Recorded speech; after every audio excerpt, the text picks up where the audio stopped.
La escóbula de la brújula, Podium Podcast. Dani ha hecho una magnífica selección porque tiene unas reproducciones muy especiales, con mucho color, además de tres pintores que me gustan muchísimo a mí. Le voy a hacer una pregunta. Yo no sé si estaréis de acuerdo. Todo el mundo tenemos el libro de Dani ahora mismo abierto. Lo mucho que se parece Daniel Aragonés al rey Leovigildo. Oye, menos mal que has dicho Leovigildo, porque si hubiese dicho otro hubiésemos tenido aquí un problema muy serio. De repente he tenido ahí como una especie de trampantojo. Digo, pero bueno, ¿esto qué es? Esto es el invitado, es Leovigildo. Retratado por Juan de Barrueta y Anguisolea en 1854. Fijaos que en el siglo XIX, mediados, principios hasta finales, fue una avalancha de gente, de pintores, de artistas que intentaban salirse de lo que es el representar temas bíblicos para entrar en la historia, en la mitología. Y bueno, a ver, ¿qué hacemos los pintores? Intentar congelar, hacer un poco como una suposición bárbara, si es preciso, de cómo eran aquellas contiendas y toda esa serie de sucesos que nos traen a esta historia, ¿no? Entonces, claro, viene precisamente elegido tres de ellas. Por ejemplo, Belisario pidiendo limosna de un pintor que ya hemos sacado aquí, que se llama Jacques-Louis David, que es como llamarse Santiago Luis David. Es decir, chico, tienes tres nombres, pues no te vale con uno. Pues no, este señor se llamaba Jacques-Louis David y lo hemos conocido hace 2 o 3 programas por un cuadro que se llamaba La muerte de Marat, y era especialista en temas históricos, pues como el juramento de los Horacios, la muerte de Sócrates, magníficamente pintado, la consagración de Napoleón, pedazo cuadro con toda esa serie de personajes, el rapto de las Sabinas, o no sé si conocéis el Napoleón cruzando los Alpes, ese caballo rampante con los pelos al viento, tan magníficamente pintado. Bueno, pues este pintor que participó activamente en la Revolución Francesa nos pinta este cuadro que tiene su leyenda y sus claves simbólicas que os voy a contar. ¿Cómo es el cuadro? Pues resulta que Belisario, y también ¿quién es Belisario? Belisario es la mano derecha del emperador Justiniano, es un general, gana prácticamente al final de su vida el 45% del territorio otra vez del terreno perdido por las invasiones de los vándalos, de los ostrogodos. Se dice también en la historia que Belisario murió también el mismo año que el emperador Justiniano, casi con unas semanas de diferencia, ¿no? Y bueno, pues presenta este pedazo de cuadro que mide 312 centímetros por 288, era lo que le daba a los pintores por hacer. Oye, quiero ingresar en la academia y voy a hacer un cuadrito. Y el cuadrito que presentó era este pedazo de cuadro, claro. Y lo conservamos en el Palacio de Bellas Artes de Lille, en Francia, casi pegando con Bélgica, esta ciudad. Y bueno, pues doy un poco unos pequeños datos autobiográficos o biográficos de Belisario. Nace entre el 500 y el 565 después de Cristo, brazo derecho, como ya hemos dicho, de Justiniano, y se ocupa prácticamente de hacer frente y de ganar todos esos territorios a los vándalos, ostrogodos. En fin, hay muchísimas victorias como general romano, por ejemplo, la conquista del norte de África, el sur de Italia, la defensa de la propia Constantinopla. Y bueno, fue un general que fue adquiriendo notoriedad y el emperador empezó a recelar de él. Y entonces ahí empezó una cuestión que no sabemos si eso es cierta, se ha mantenido durante mucha parte de la historia como una leyenda, bueno, que no sabemos si era cierta o no, hasta que prácticamente en los albores del siglo XIX los investigadores iban haciendo acopio de datos. Y se cuenta, para que veáis cómo es este cuadro, que fue acusado de conspirar contra el emperador, arrestado, todos sus bienes confiscados y ni más ni menos que le sacan los ojos viéndose este general pues relegado a pedir limosna por las calles de Constantinopla, y esto es lo que retrata este cuadro, ¿no?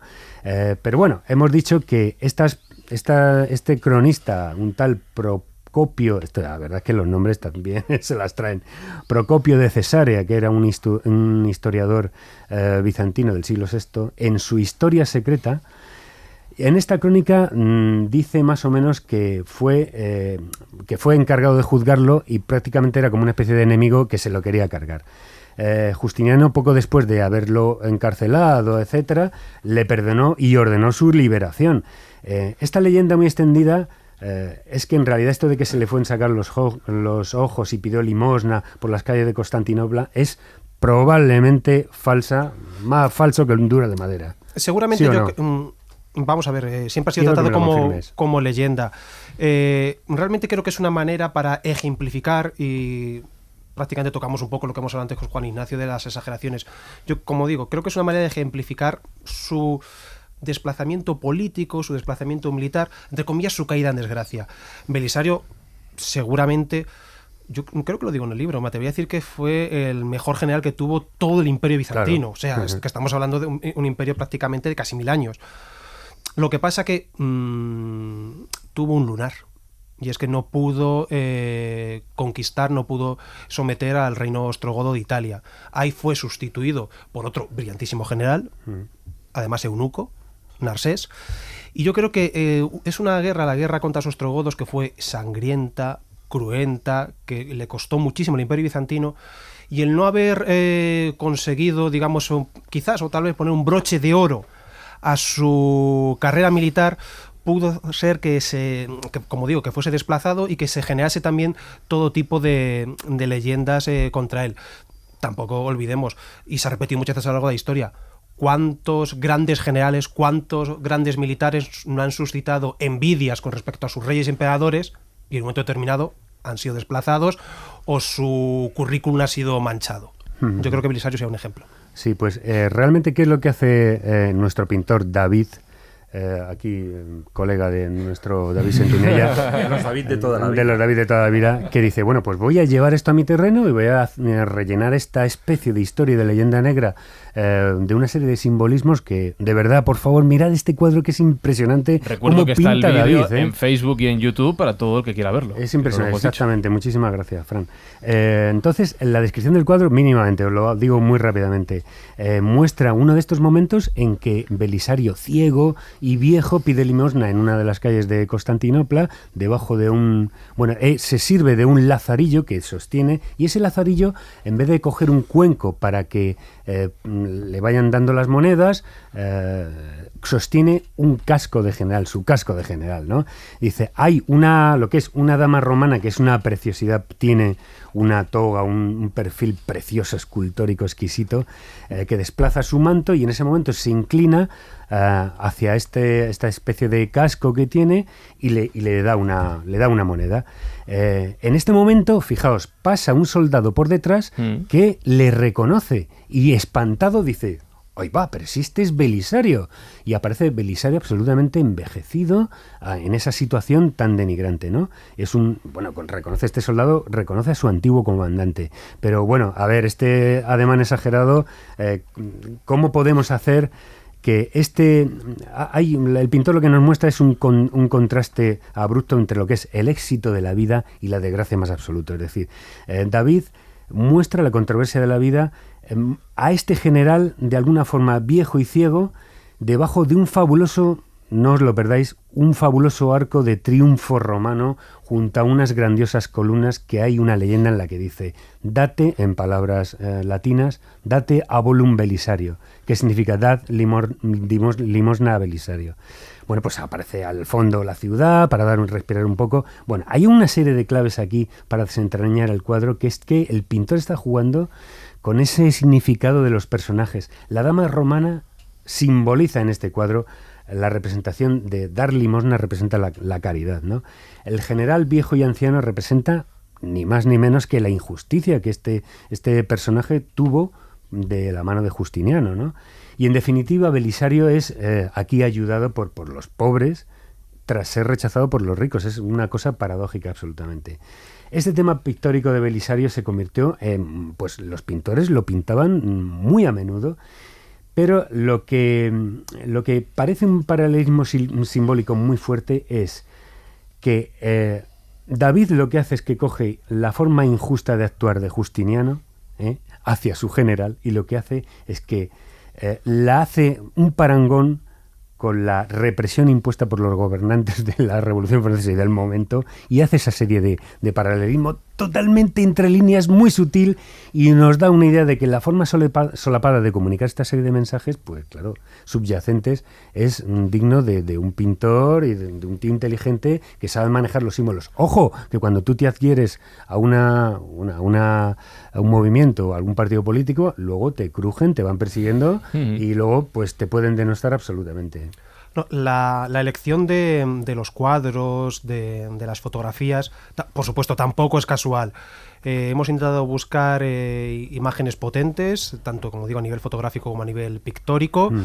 Y en este caso, los cuadros que vas a comentar, creo que todos ellos tienen muchísima chicha, si se me permite la expresión, y sobre todo son de una calidad pictórica abrumadora. Total. Y me atrevería a decir que quizás para el gran público un poco desconocidos, y yo creo que es una buena manera de, a través del libro, a través de la obra, también conocer esta parte pictórica, porque muchas veces estamos acostumbrados a ver todo tipo de cuadros historicistas, pero de este periodo muchas veces o la gente no lo conoce o la gente no los identifica, y creo que, bueno, pues vamos a barrer para casa, creo que lo hemos hecho muy bien en este sentido, el acompañar el libro, que con un texto profundo, ameno y dinámico, pero con una parte de imagen, una parte visual que creo que enriquece muchísimo. Pues Dani, aquí lo que has hecho es uno de mis preferidos, otro de mis preferidos. Que está hecho aposta también, Marcos. O sea, dicho, bueno, yo hablé con la Esfera y dije, oye, los cuadros que le gusten a Marcos. Que le gustan a Marcos y los pintores que le gustan a Marcos. Sí, está todo hablado. Bueno, a ver, William Waterhouse, de 1883, este cuadro de los favoritos del emperador Honorio,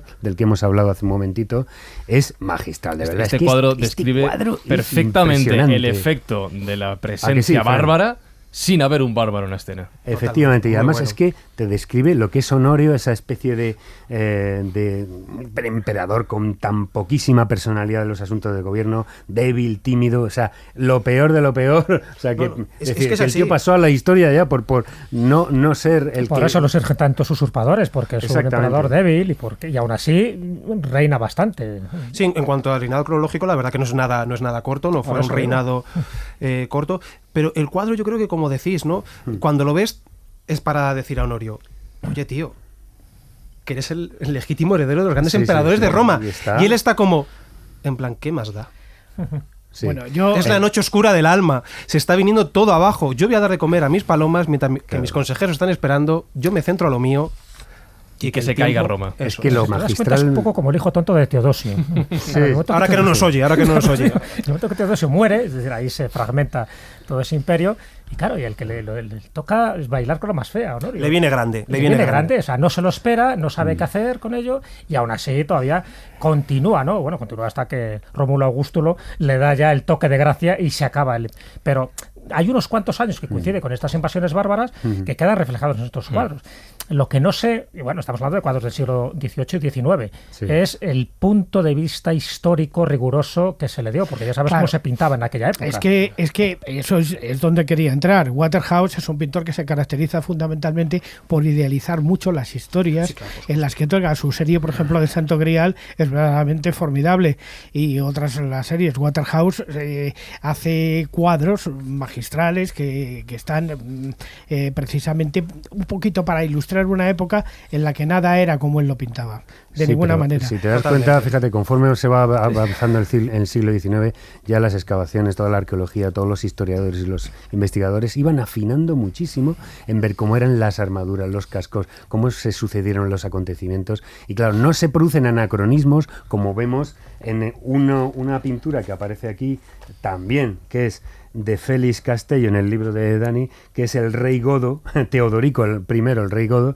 que aparece con una armadura del siglo XVI. Bueno, es una idealización elevada a la máxima potencia. O sea, totalmente, es como decir, es el rey de copas, claramente. Es el rey de copas. Con una corona. Marcos, Dani, no hay que ser tatequismiquis. Total, son unos cuantos siglos. Aquí somos gente bárbara y seria. Total. Bueno, volvemos a Honorio. Sencillamente es que Waterhouse aquí, William Waterhouse, en este cuadro de 1883, hace una puesta en escena magistral en que vemos a un emperador dando de comer a las palomas, a las gallinitas, y hay varios elementos de su corte, cortesanos, eunucos, que se acercan a él y le dicen unas palabras que son dignas de tener en cuenta. Dice, Roma se ha perdido.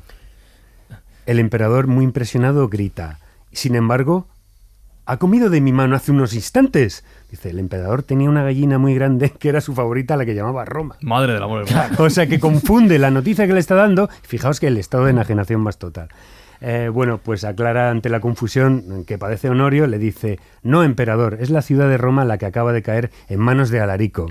Bueno, a ver, pero yo, mi buen amigo, le contesta el emperador, pensé que era mi gallina Roma la que había perecido. Sí, totalmente como ido de la olla. Estas palabras las recoge este historiador del que hemos hablado, se llama Procopio de Cesarea, historiador bizantino, y la verdad es que es como para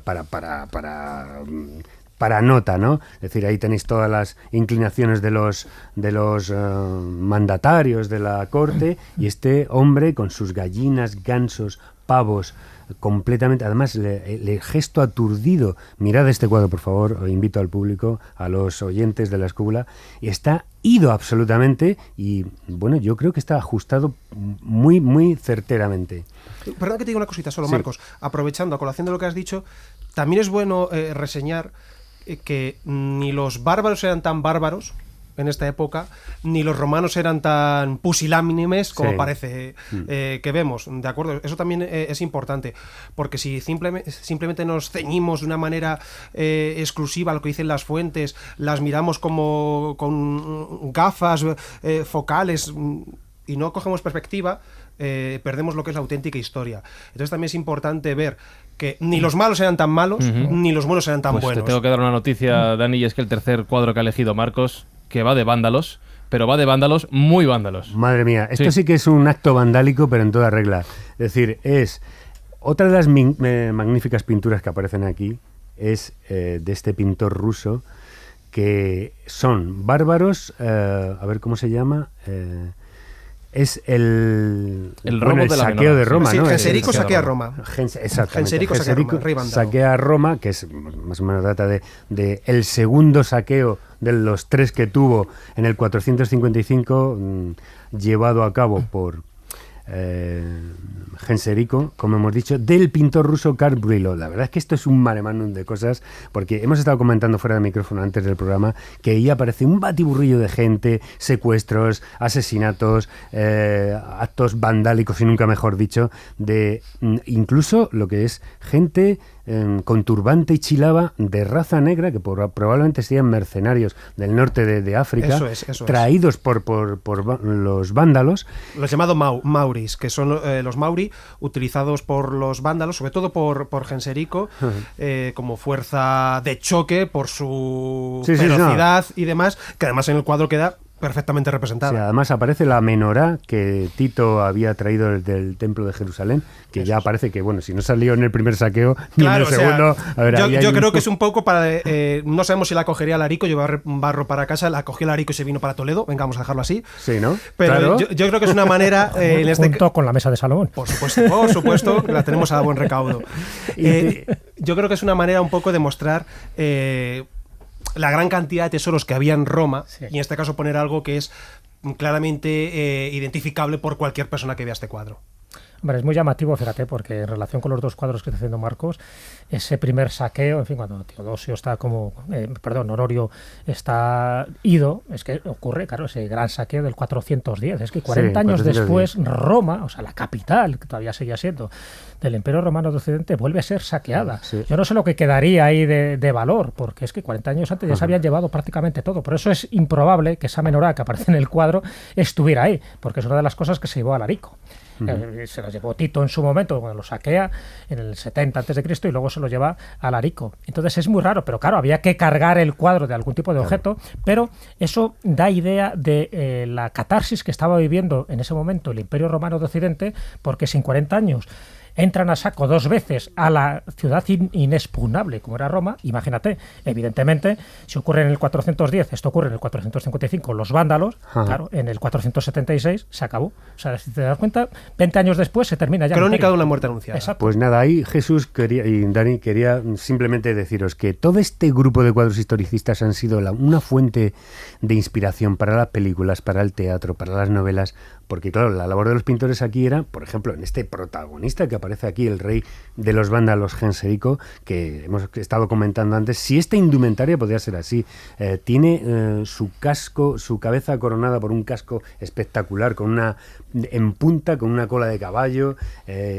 ordenando, totalmente eufórico y muy realmente dices, bueno, todas estas serie de energías y fuerzas en el cuadro, cada una va para un sitio, pero tiene un equilibrio atroz. Es decir, todos estos pintores han hecho su función, nos han proyectado y claro, lógicamente luego ha habido sus más y sus menos, sus errores, pero que han sido muy hitos en la recreación de esa historia que no sabemos si podría haber sido. Yo creo que podemos decir que más allá de los errores de corte historicista, de recreación, de representación, esos errores no emborronan lo que el cuadro quiere transmitir con respecto a la auténtica historia. Eso es.